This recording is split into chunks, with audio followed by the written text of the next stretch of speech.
Mighty Radio.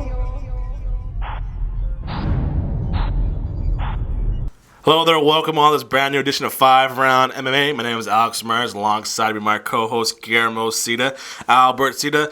I'm a little better. I'm a little better right here. I got my tea. I was sick last week. It's a little still in my voice, but I'm trying to keep it not as gross for you guys. So you saw Guillermo. If you guys watching the web stream here, Guillermo's moving around like TJ Dillashaw right now. No, Dominick Cruz. Oh, Dominick Cruz. Yeah, I'm sorry. Yeah. I don't know which one's which. Got a big show to talk about. Dominick Cruz is back on top. Anthony Pettis loses 2 in a row. Talk about Yoel Romero and the possible drug suspension, and also a little bit around Rousey and CM Punk. But so guys, you guys watch the NFL before we start the MMA part of the show, NFL football playoffs? You know what? No? I wasn't really that interested in the playoffs. I know that I missed the Packers in Arizona because everybody was talking about it. Yeah. It just didn't interest me this year. What about you, Albert, now? I saw that crazy Green Bay game, and I also saw the Kansas City Chiefs game. Yeah.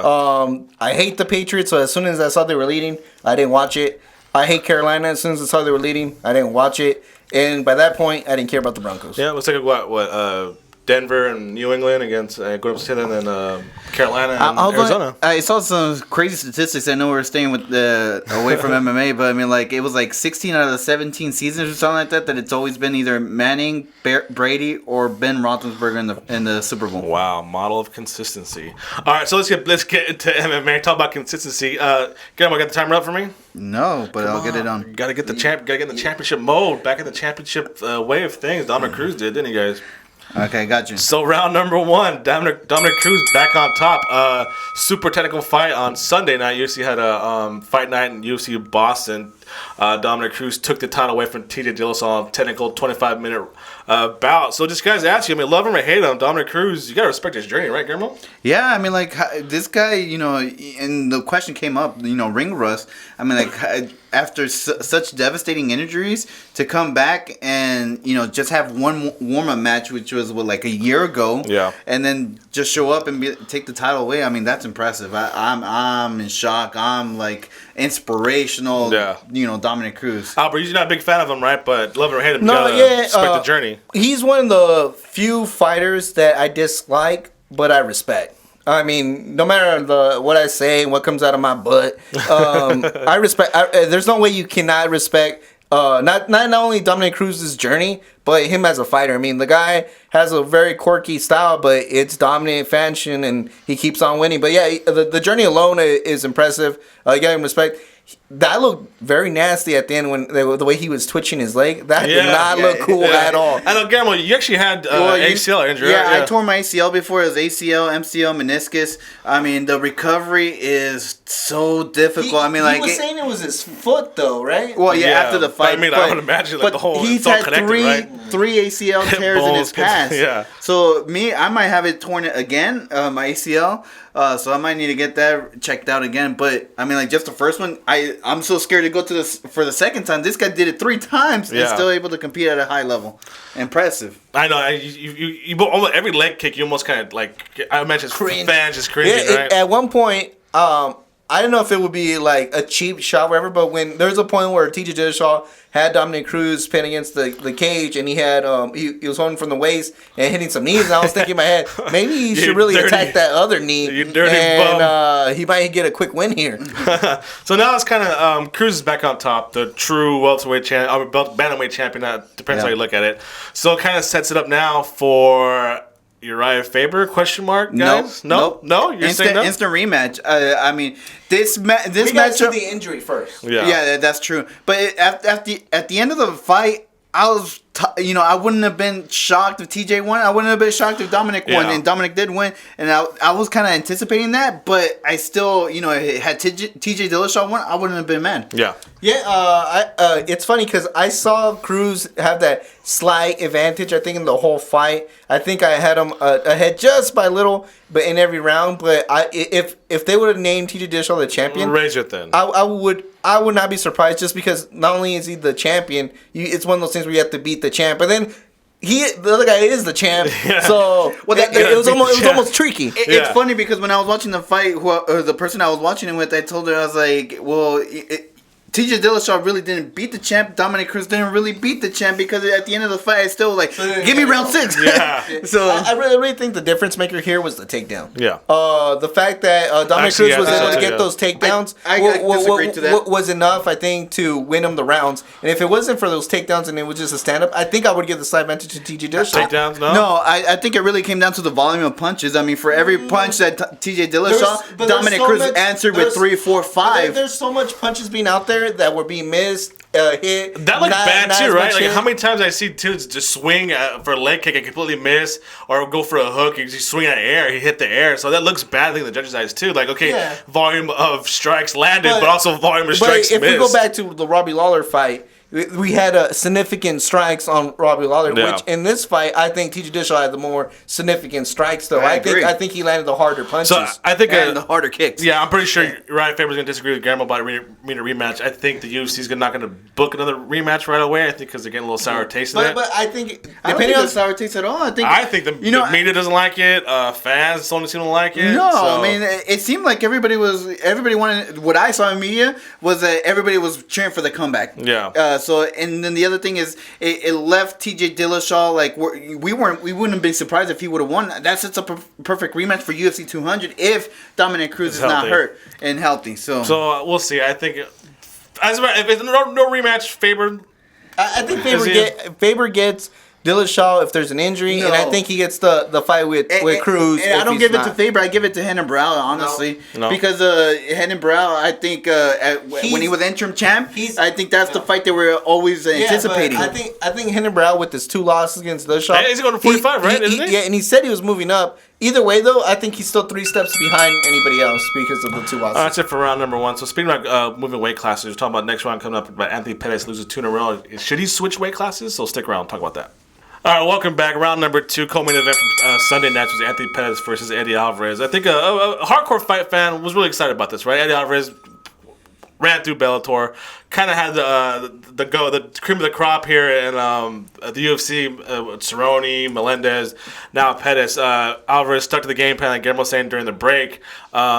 Grinded out a victory against Anthony Pettis. Guillermo, thoughts on the just the fight performance of Pettis and Alvarez? I am so mad at this fight. I mean, like, I wanted to see a fight. I totally understand that if Showtime couldn't do nothing about that, getting pinned against the cage, why go away from it if you're Eddie Alvarez? But at the same time, I heard more boos and cheers. But I wanted to see a scrap. And you didn't see a scrap. That's the problem. And when you did see it standing up, and you saw Eddie Alvarez maybe getting a little bit of trouble, he went back to his game plan, which is smart. You can't fault it. You can't fault it. But as a fan, I was left wanting for more. Albert, do you agree with Guillermo? Yeah, but what leaves even more sour taste in my mouth, even more than that, is the fact that I guess it's like it's out there. The only way you're gonna beat Anthony Pettis is if you keep him down, and to me that's annoying because it's like really like so because we've seen this with other fighters where it's like, all right, I'm gonna go for a takedown because he has no ground game, but it's like come on, man. But that's Anthony Pettis though. That's your weakness. Work on it. And I want to agree. Like I know that's what's supposed to happen, but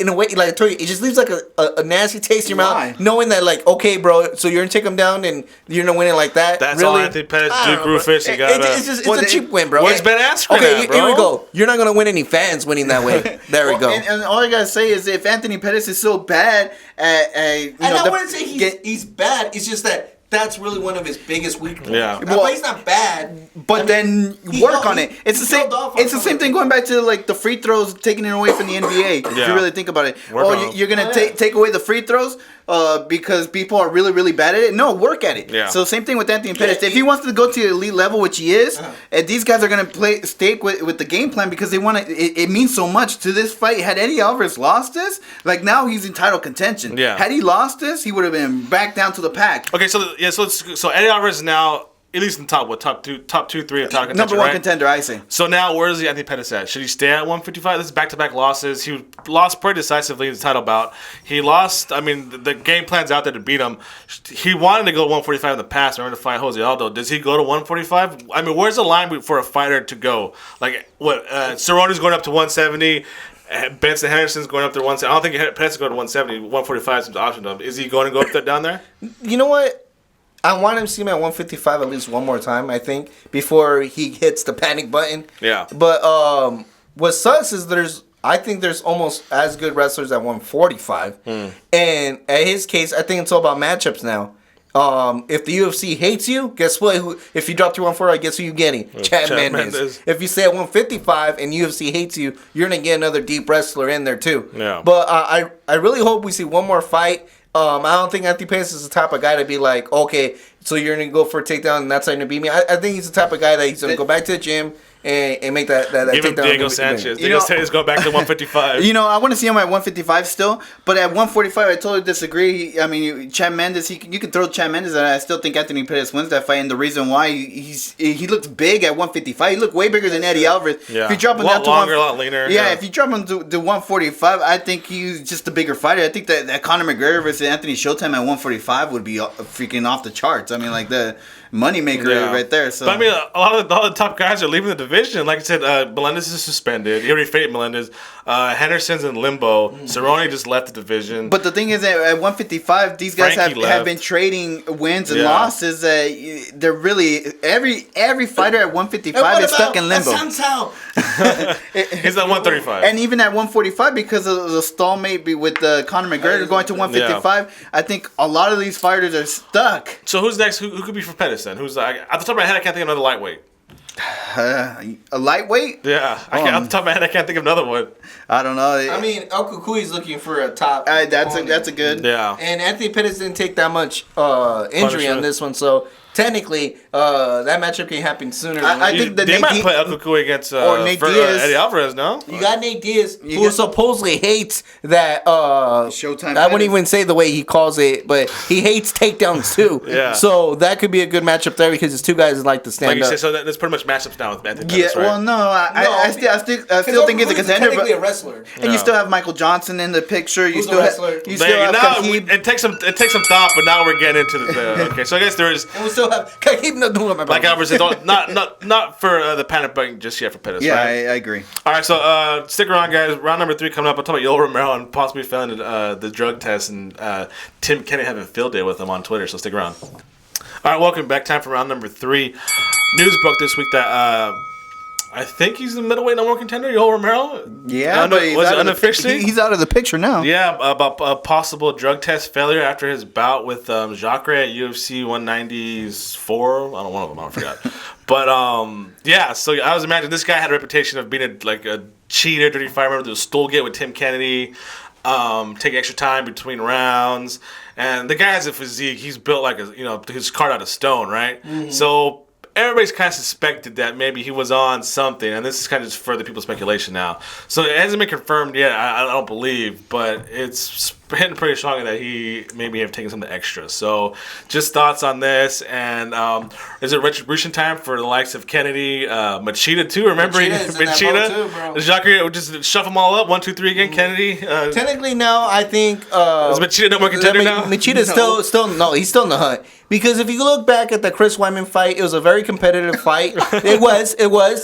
And the fact that Yoel Romero defeated him, now it gets thrown out the window because he probably was on road. What's funny is this guy was off the Machida bandwagon, and all of a sudden he jumps on because of a drug test. Because of Yoel Romero. I was off because I was like, Yoel Romero did that to him, bro. Really? I don't want to see this no more. But then I found out he's cheating, and then it changes everything. No, you know what? It leaves a sour taste. So even if he does not come out clean or whatever, because we haven't had conclusive results, I don't think the UFC puts him. But now it sets up that Chris Weidman rematch or the Anderson Silva versus Michael Bisping. I mean, if Anderson Silva wins that, I think he propels over Machida, and I think that sets up a really good matchup between Luke Rockhold and Anderson Silva. Yeah, the report came out about. Well, it's funny. You're just saying what I said last week. Yeah. Is that what you're doing? Came out last week. Well, last week it wasn't that. It was Yoel Romero potential anti-doping policy violation. So we didn't know that last week, Albert, and we said last week it was between Weidman and Yoel Romero. But even after his win over Jacare, which wasn't really impressive at all. Exactly. There was still a big question mark on who was going to face Luke Rockhold. People are saying Vitor Belfort now. So with Romero's probably out now, more likely. Yeah. Does this leave the door wide open for Vitor Belfort? No, No? I don't think so. I told you it's really realistically for me, it's between Chris Weidman and Anderson Silva. It has to. You really want to do Weidman versus Rockhold after the beating he took? Yeah, I mean, like I think it left a bad taste in Weidman's mouth in what everything he said after the fight that it wasn't really him and it really didn't look like him. Guillermo, you're starting to be more and more like your favorite fighter, Frankie Edgar. I'm calling Guillermo 2 times now. Everybody got fight everybody 2 times now. Immediate rematch. Honestly, I think it can go 2 ways here. I think if Anderson Silva beats Michael Bisping the way Anderson Silva beats everybody else that he has beaten, I think he gets the immediate title shot with Luke Rockhold. And Vitor then has faced Chris Weidman because... rematch or what? Yeah, Guillermo likes the 2-time rematches. But I really do think if for some reason Anderson Silva loses... or he wins, but it's not, it's kind of like the Nick Diaz fight. I think Vitor still gets that title shot. I think the real dark horse in all this is actually Tim Kennedy. I think Tim Kennedy has played his cards right, and everybody that he's faced has some type of controversy with cheating or illegal drugs. So I think Tim Kennedy is the real dark horse because he really never lost to a clean fighter. And that's if he's not done busy fighting ISIS too. Yeah. You see that Tim Kennedy? I did see that. It's just a bummer about Romero. This guy had the potential to be a pretty good fighter, but I mean, he's from Cuba, so. I think this is partly the white door plan for Belfort. I think Rockhold wants to fight. I think the fight's gonna happen. Isn't it kind of weird how somehow, someway, no matter what, Belfort's always in the he's picture. Always in the mix. He's like this thing is.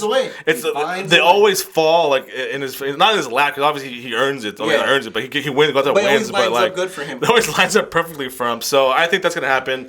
And what about Tim Kennedy had a field day on Twitter. Yeah. Wow. But there's a couple of double teams in there, triple teams. I think Michael Bisping got a little jab in there. And then there's a couple other. Even Derek Brunson got in there too. I think someone, he always says a soldier of God. Someone said, soldier of, I don't know. I forget. Something. But they're really letting Yoel Romero. I think Machida got in there, dude. He even got one in there.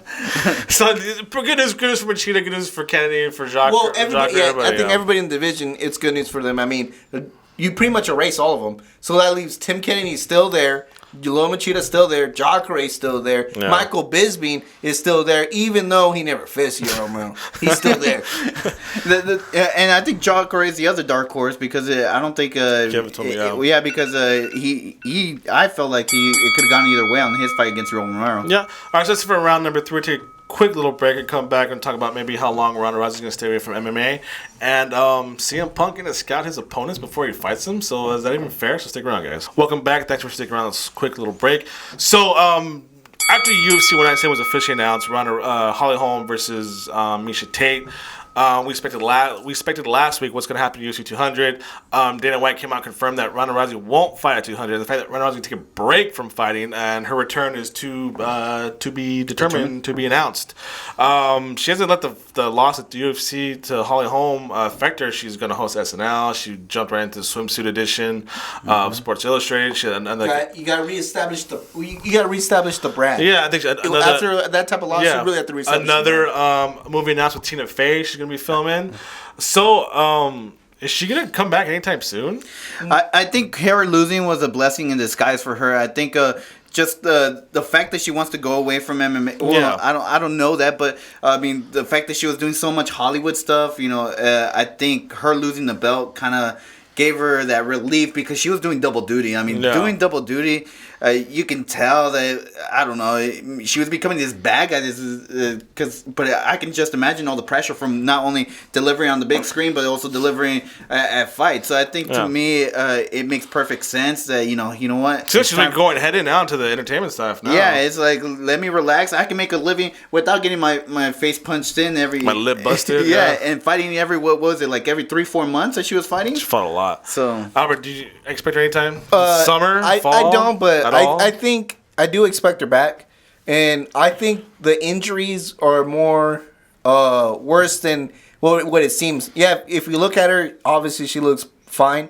But I really do think there's something more there. I really do think she knows that she has to rest more and then get back into a hard camp. But what's the best way to rest and reestablishing yourself and also taking all these bookings that before you were kind of hesitant, but why not take them now?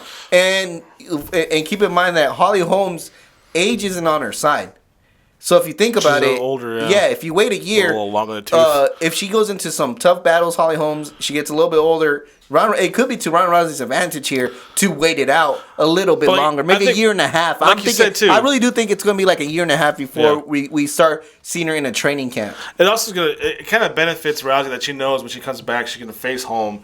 And she knows it's going to be a long fight no matter what, so she needs the extra rest. She's not going to be, what was it, crushing cans like she used to be. So, again, do you think the time away will mentally and physically help Ronda, even though she's keeping busy, just not on fight mode? Yeah, I mean, sometimes you always need a break. I mean, when I used to play soccer, I mean, like, sometimes you just need a mental break from it. You do it so constantly that it seems a burden. It seems like, do I really want to go through all this soreness, through all this pain? Yeah. And then sometimes, just reflecting, being away from it, yeah, sometimes gets you a little bit more an itch and eager to get back in there, so you come out even stronger. Yeah. I think that's what's going to happen. What's really interesting is that Holly Holm, if she beats Miesha Tate, this is I don't know if you guys saw, but, Cyborg just fought recently in Invicta. She fought Saturday. And she won devastating. So that Holly Holm versus Cyborg, it actually be a very good thing for Ronda Rousey to watch, because hey, now I can really see what my next test will be. Yeah. Because now we can really see what Cyborg brings it to the table if that match ever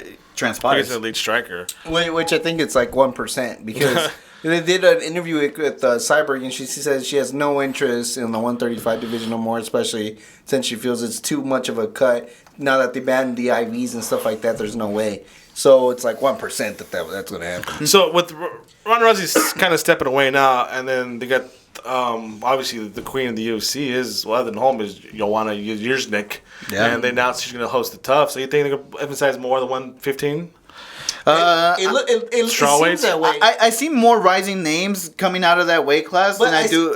But the key thing, I see more Joanna now. Yeah. That's the key thing. That's true, but I mean, you still have rising names in Paige, Van Zandt, that weight class. I think Rose Namajunas just went straight to the stratosphere now. Yeah, you got Rose as well. So I mean, I think there's more notable names now, because what Ronda Rousey did. Torres still there. But what Ronda I don't care how she did in the Ultimate Fighter, she needs to be. But what Ronda Rousey did in her weight class at the 135 is pretty much eliminate everybody from ever become I feel like a star. Besides Holly Holm, that's why we see Holly Holm everywhere. Yeah, that's interesting, because you had she's now booked in SNL. She another all those movies. It seems like her mind is as far away from MMA as possible, which could be a good thing, right? Because you can still work out. Maybe that's what you need. Yeah, because working out is different from training, right, Guillermo? Yeah, I mean, she can still work out in the gym every day, but not train for a fight. Honestly, training is harder than the actual game, because when I used to play soccer, I used to dread training. Yeah. But then once the game came, that was the funnest part. Don't forget the mental exhaustion. Mental exhaustion. You gotta refresh yourself. So let's talk about training. We're going to stick around the fifth and final round. We're talk about CM Punk and him get to scout and pick his opponents, guys. So stick around. Straight edge style. All right, time for the fifth and final round. So the long-anticipated debut of one Phil. I thought we were talking about the Bullet Club. No. Oh, I wish. The Phil CM Punk Brooks, he was signed Don't you call me? was he signed 3 years ago? And yeah, something like that. His training, his workouts weren't going quite as long as possible, but now I guess he's supposed to debut sometime in June, maybe early fall. They're saying UFC 199, maybe. Really? Early summer, late summer, I don't know, whenever. But I guess what it is now is the Dana White scoured the nation for a fighter. I don't know his name. You give his name? I didn't bring up his name. I have it. I can find it real quick. So just keep talking. UFC signed him to fight another guy at UFC 196, and if the guy they picked is successful at UFC 196, he earns a right to face CM Punk in his debut. And CM Punk and Duke Roufus will be there on hand to scout this guy. So when's the last time a guy who's 0-0 gets to scout a potential opponent? And so you're basically telling me I'm a fighter, you're signing me, and if I'm victorious, I get to fight this guy? Mickey Gall. And he's gonna face Michael Jackson. Yeah. Not the late great singer, an MMA fighter. So so if Mickey Gall wins, he faces CM Punk. How does Mickey Jackson feel? If I win, do I get face CM Punk? But he probably gets another fight UFC, so he gets to stay in the biggest thing. Because I heard from what I read on other sites that Michael Jackson is he too good? Is he 2-0? No. I think he has 4-0. I think he's still in the amateurs, making it pro, but his amateur career was kind of rough. I think too. Oh, okay. I don't know. I still either way. I guess it makes sense. It don't make sense. And the whole reason this came about is I guess Dana White made a new show on the UFC network. I don't know what Fight Pass. But yeah, and the guy called him out in the show, and then.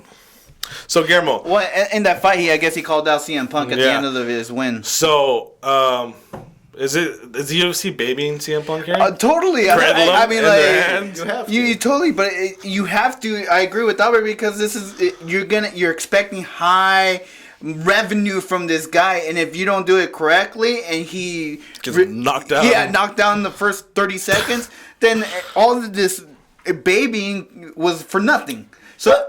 I would say sorry interrupting him, but I will say this. At least they're going about it the right way, where CM Punk has no excuses on this fight. It's not like they went and got him freaking a brutal fight or whatever, right? It was a guy that they found in the amateurs, Johnny right? Hendricks or something together.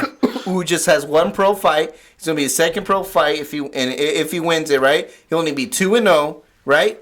And at the same time, it's a guy that was eager to fight him, and you got to see him fight. So I think it's a smart thing because you don't want to be like left with the question mark when it comes to someone like CM Punk, where if you fight, where you're like, well, okay, dude, they threw a freaking guy that was 9-2 at him or something, or how was he supposed to get a chance? It didn't even seem like he got a chance. This is literally a perfect setup where if CM Punk crashes and burns. He did it on his own. Yeah. Rather than any other way. The only thing I would have to say is he doesn't earn any respect whatsoever with the way this fighter is going. Community?